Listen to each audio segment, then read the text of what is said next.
So welcome back guys, कैसे हो आप सब? ओ भाई, hope you all are doing well. आपकी पढ़ाई अच्छी चल रही है। कल हमने जो सिखाया था वो आप पढ़ के आए हो ऐसा मैं उम्मीद करता हूँ। तो कल का पढ़ा है आप लोगों ने? हाँ सर। अच्छा, इतनी धीमी धीमी सी आवाज है इसका मतलब नहीं पढ़ा है। आवाज में सर जोश अभी नहीं है, आवाज में प्रैक्टिकल कॉन्फिडेंस। बहुत बड़ी टेस्ट है ना, इसके लिए किसकी? मैंने बहुत करंट अफेयर के एक 70 चैप्टर्स का पूरा एक चैप्टर है वो, तो उस पे कल ही टेस्ट है, तो फिर वो अच्छा। पढ़ रहा था 70 मैं। चैप्टर का। हाँ ज्यादा है उतना, एक्सपेरिमेंट बताया मैंने, 2-3 ऊपर नीचे। अच्छा, तो फिर कब पढ़ेंगे ये? कल? कल हाँ, एक बार टेस्ट हो जाने तो फिर कल आज का भी कल का भी एक बार पूरा, आज आप जितना पढ़ा दूंगे कल पूरा रिवाइज कर देंगे। अच्छा, ईशा आपने भी नहीं पढ़ा? सर मैंने थोड़ा ही पढ़ा। अच्छा, पलक? सर थोड़ा से पढ़ा। ओके।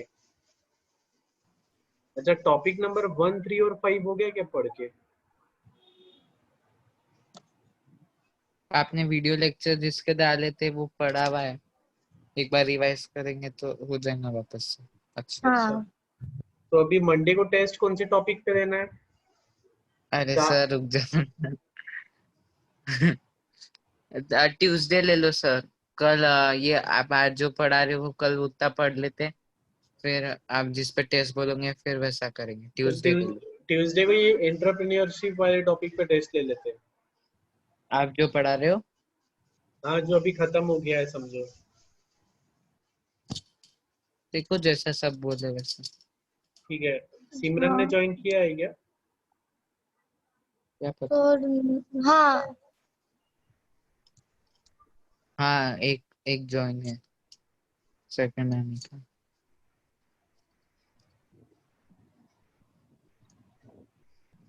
ओके, ठीक है। हमने स्टार्ट किया था topic number 6, lesson number 6, entrepreneurship scenario.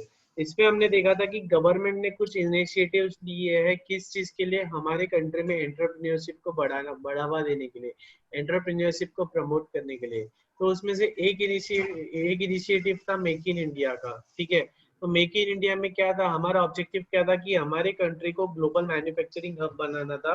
तो हमने कुछ 25 की एरियाज को आइडेंटिफाई किया था जो जिनका मैन्युफैक्चरिंग हमारे कंट्री में हम करने वाले थे। ठीक है। इसके बाद में हमने देखा था कि एफडीआई की लिमिट्स बढ़ी थी फॉरेन इन्वेस्टमेंट को हमारे कंट्री में लाने के लिए। इसके बाद हमने देखा था सेकेंड स्कीम था stand up India. Stand up India किसके लिए था? वुमेन्स के लिए और schedule caste and schedule tribes के लिए। तो ये क्या बेनिफिट हो रहा था, जो वुमेन है, जो शेड्यूल कास्ट है, जो शेड्यूल ट्राइब के मेंबर्स है, उन्हें एक लोन दिया जा रहा था। क्या? उन्हें एक फिनेंशियल असिस्टेंट मिल रहा था। कैसा असिस्टेंट था? Financial assistant in the form of term loan था, in the form of working capital loan था। कितने अमाउंट का था? 10 लाख से लेके 100 लाख, मतलब 10 लाख रुपयों से लेके 100 करोड़ का। एलिजिबिलिटी क्या थी? एससी एसटी या फिर वुमेन होना चाहिए था।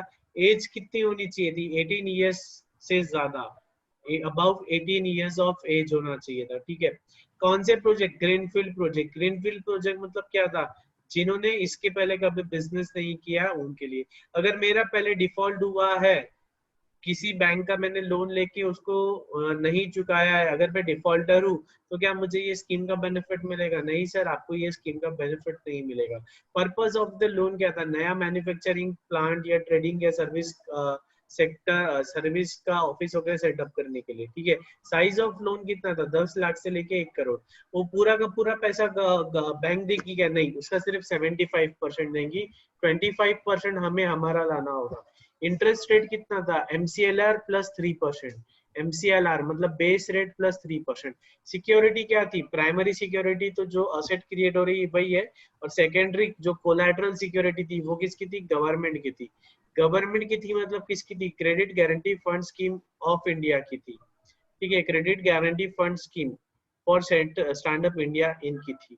रीपेमेंट कितने टाइम में करना था? 7 ईयर्स का लोन था। मोरेटोरियम कितना था इसमें? 18 मंथ्स का मोरेटोरियम था सर। ओके इसके बाद मार्जिन मनी कितना था 25% हमारा मार्जिन मनी था। इसके बाद हमने देखा थर्ड स्कीम था स्टार्टअप इंडिया। स्टार्टअप इंडिया क्या था, गवर्नमेंट का इनिशिएटिव था जिसका ऑब्जेक्टिव क्या था, employment generation and wealth creation. तो ये कब लॉन्च हुआ था, 16 जनवरी 2016 को। बेनिफिट्स ऑफ स्टार्टअप इंडिया क्या थे, ये फाइनेंशियल बेनिफिट्स दे रहा था। ठीक है, आप लोगों को समझ में आ रहा है, बुक्स खोली है आपकी, देख रहे हो या सिर्फ प्रवचन सुन रहे हो? नहीं सर, देख रहे। याद आ रहा है? हाँ। याद आ रहा है या नहीं, बोलो याद आ रहा है क्या? हाँ सर। स्टार्टअप इंडिया में क्या था, फाइनेंशियल बेनिफिट्स थे। कैसे फाइनेंशियल बेनिफिट्स थे, स्टार्टअप इंडिया में जो मेजर प्रोजेक्ट्स होते हैं वो पेटेंट बेस्ड होते हैं और पेटेंट करने का बहुत खर्चा आता है, तो 80% पेटेंट का जो कॉस्ट है वो रिबेट के फॉर्म में हमें वापस रिग्रेट हो मिल जाता जाएगा। है। 80% डिस्काउंट हमें मिलता है। इनकम टैक्स बेनिफिट क्या था, इनकम टैक्स बेनिफिट 3 साल तक के 3 हमें साल तक भरना ही नहीं पड़ता। 3 साल तक भरना ही नहीं पड़ता। रजिस्ट्रेशन बेनिफिट क्या है इसके, बोलो बच्चा बोलो। गवर्नमेंट टेंडर्स क्या पॉइंट है, बोलो बोलो बोलो, बोलते क्यों नहीं, बोलते क्यों नहीं? गवर्नमेंट टेंडर सर अब इन मतलब रजिस्ट्रेशन फर्स्ट प्रेफरेंस हमें मिलता है। नेटवर्किंग हाँ अपॉर्चुनिटी कैसे है, नेटवर्किंग अपॉर्चुनिटी कैसे है, साल में 2 बार इनकी पार्टी होती है, 2 बार ये लोग मिलते हैं। हाँ। स्टार्टअप फेस्ट नाम है उसका, पार्टी नहीं होती है, स्टार्टअप फेस्ट होती है, हमारे याद रखने के लिए पार्टी होती है। ठीक है, तो ये था सर हमारा स्टार्टअप इंडिया। स्टार्टअप इंडिया में कौन कौन कौन रह सकते हैं, 3 लोग, पार्टनरशिप फर्म, एलएलपी और प्राइवेट लिमिटेड LLP और company. Private limited company. Yes, great. Skill India, skill India, हम चाहते हैं कि हमारे देश का जो नौजवान है वो स्किल्ड बने, उसे कुछ ना कुछ वोकेशनल काम आना चाहिए, उसे इलेक्ट्रिशियन प्लम्बिंग ये सारे काम आना चाहिए। मतलब वो बेफिजूल में खाली पीली ना रहे, वो कोई काम सीखे और काम सीख के पैसा कमाए। तो इससे क्या होगा, हमारे देश की तरक्की होगी, इससे हमारे देश की तरक्की होगी।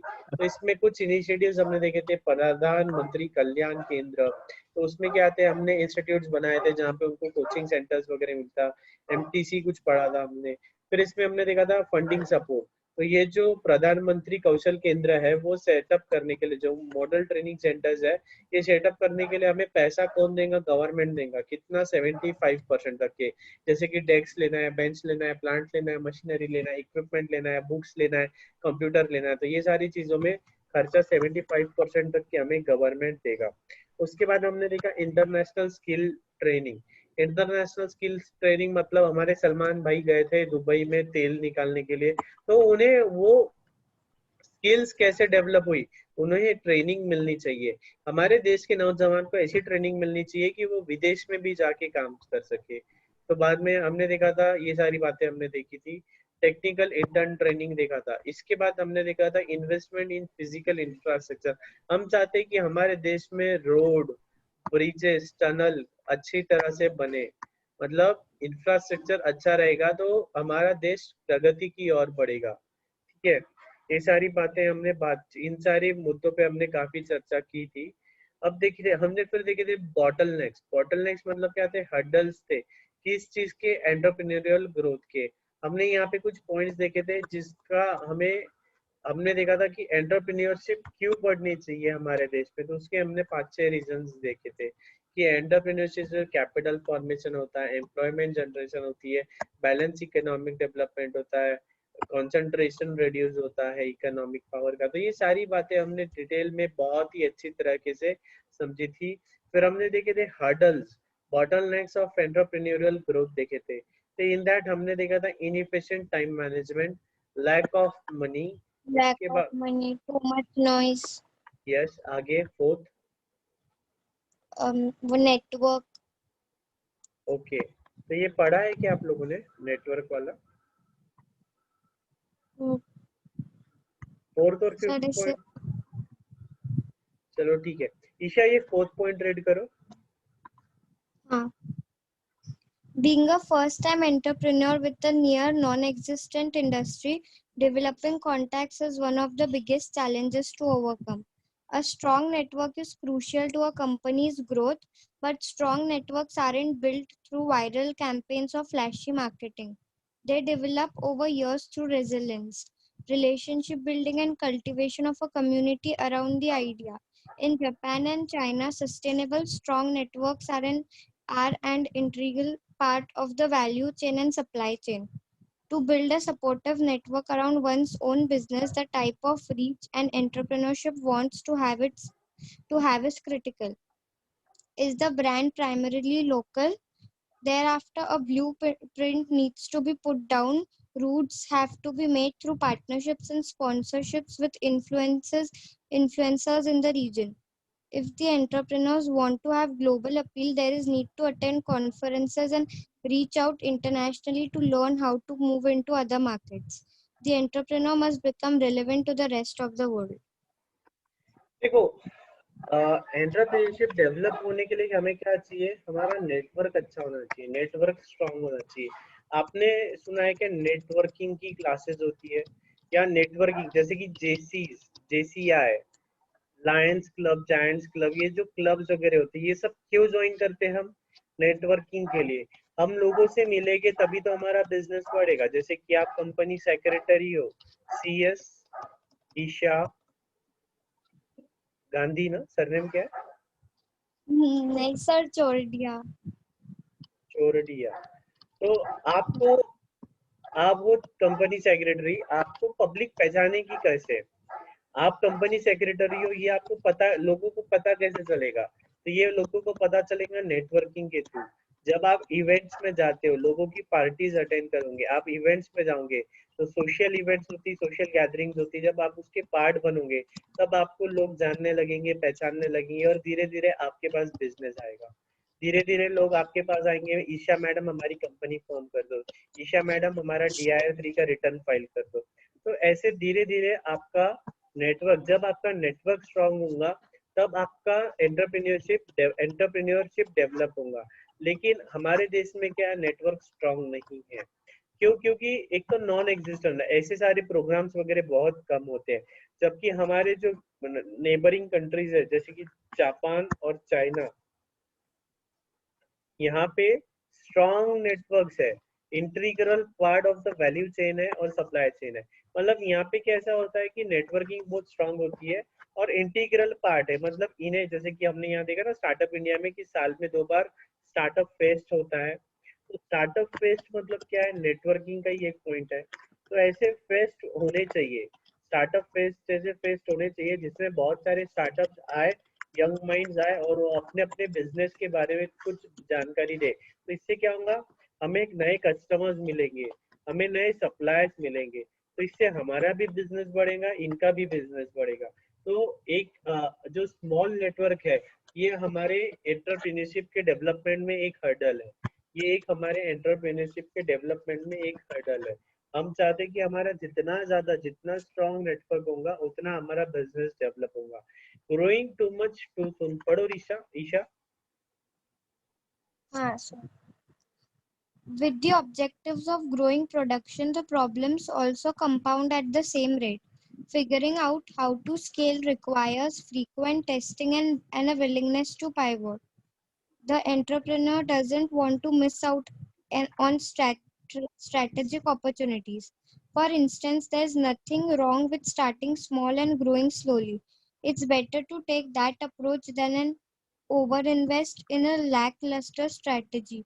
One needs to pay attention and switch gears when that's needed. When Groupon, a US-based startup, started the concept of online couponing in 2008, it was a tremendous hit. But Groupon focused too much on customer acquisition and not enough on customer retention. So when the company rushed to scale, it hadn't dealt with its pre-existing issues. Within months of filing its IPO in 2011, Groupon's share price plunged from $20 to $9. As common as these issues are, startup founders are actually the biggest bottlenecks in their own businesses. They believe they have to do everything themselves and they try to change through problems on their way to growth. Hence, there is a strong need to create strong internal bonds and decentralization systems.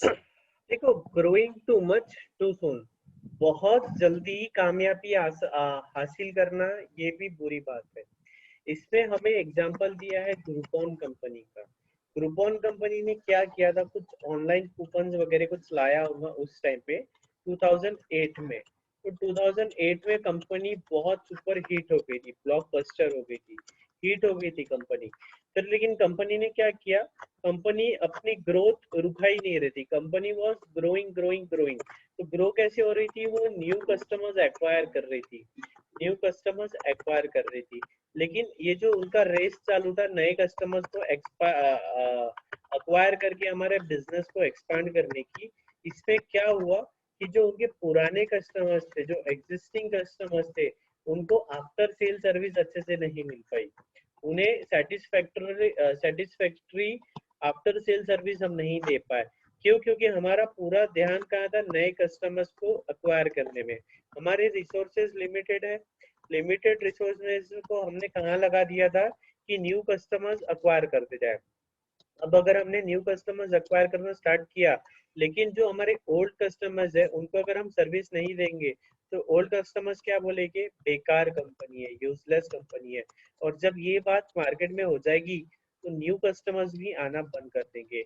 तो ये company बहुत fast growing too much too soon, ये company के साथ हुआ, ये बहुत ज्यादा ग्रो कर गई और बहुत जल्दी ग्रो कर गई। लेकिन एकदम से इसका क्या हुआ, धड़ाम डिशूम गिर गई ये कंपनी। 2011 में इस कंपनी का आईपीओ आया।